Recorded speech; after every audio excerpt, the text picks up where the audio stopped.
So, first of all, where can I get, do you call it a poncho? Do you call it a baja? What's the... This is poncho. Okay. Yeah. I actually got this down in Rosarito. Got the Apache Indian on there, the bald-headed eagle, and then it just looked right.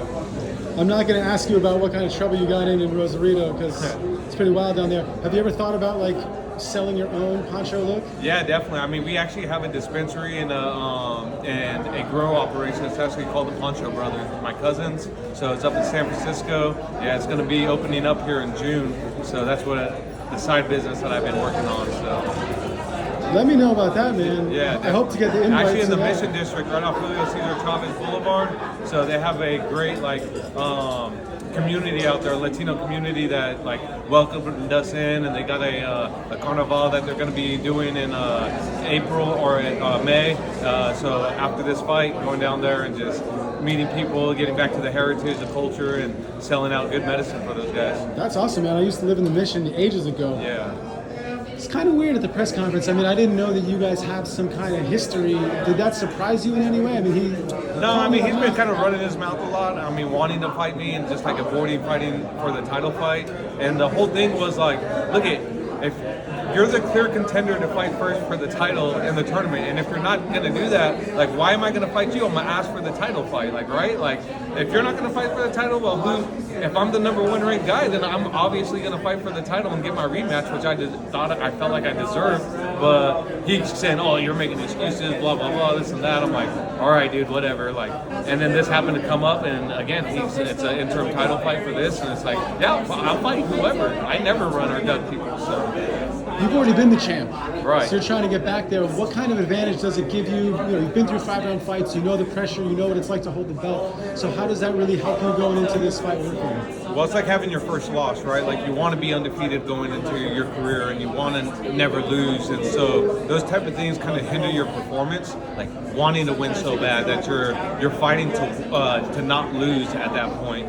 And I think going into this fight, I know I've won it and I've lost it, so there's no pressure on me winning or losing anymore. It's just about me going in and perform. I've been the champ, so now this fight is exactly what Bellator wanted it to be, a title fight, right?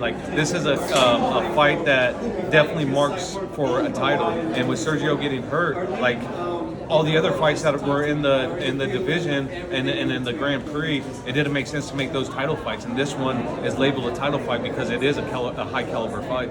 So you actually were originally supposed to fight Magomedov? Because I don't think we knew that as the public. Was that? Yeah, that's what I was told, and we weren't going to fight till June because of Ramadan, and that was another thing. It was man, I was told from when I lost the title to hold off until the Grand Prix, and then I seen everyone else fighting. I'm like, well, this doesn't make sense. Is the Grand Prix happening or not?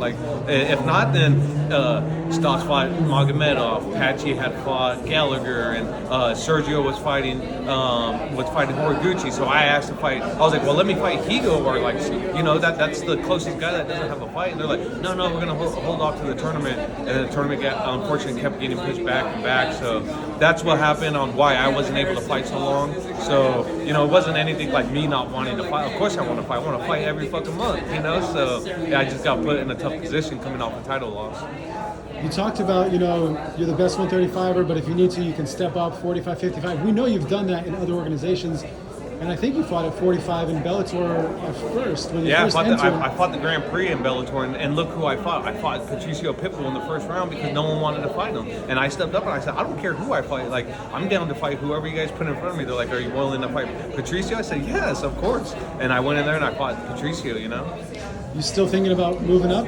Yeah, I mean, I definitely would love to get my rematches, right? I'm at this point in my career where I want these legacy fights. I want Patricio. I mean, shoot, even a fight with Patricio would be awesome, right? Those are fights you could challenge yourself, and a fight with AJ, right? All these guys, right?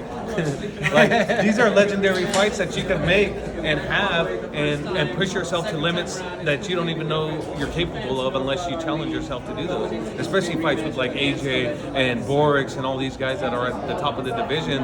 It definitely excites you, and that's what keeps you hungry to keep training and get better day by day. I know you said you're the best MMA fighter in the world. Does that mean you're better than UFC Hall of Famer Cub Swanson? I mean, he's gotten me to where I'm at, and I'm thankful that I have so much self-belief knowing that I'm the best out there that's, to do it, because of guys like Cub Swanson, TJ Dillashaw, Brian Ortega, guys that push me in the room, and guys that perfect their skill, like Yanni Diakohalis, Cornell wrestler, Roman Bravo Young, wrestling with these guys that are in their prime and some of the best wrestlers in the world, and still being able to wrestle with them and learn from them and just get their energy and just be able to perform like they do, and just it keeps you young and it keeps you hungry. Did you watch the UFC fight the other night, the bantamweight title fight? How'd you score? Which one? The Sterling and Young. Oh yeah, I mean, I definitely thought that Sterling did enough in the first round to win that. I mean, he had landed a lot of kicks and tried a couple takedowns. See, the thing with me when I judge fights, I look how much martial arts they threw out there. I don't judge fights on like, oh well, he was able to defend all his shots. Like, no, well, this guy's I'm an offense guy. Like, I judge fights on offense. If you're having offense and you're a counter fighter, like, it doesn't really, like, what happens if this guy counter fought and you counter fought? You get a boring fucking fight. So I think judges need to start thinking like, okay, like, what's the criteria? I think it's whoever's put the most mixed martial arts out there, right? Like, not just, oh, well, he had great boxing, but he didn't use any wrestling, so we're going to give him this round. It's like, yeah, but the guy got taken down 8 times, So that's how I consider it. That's why I think that Sterling won the fight.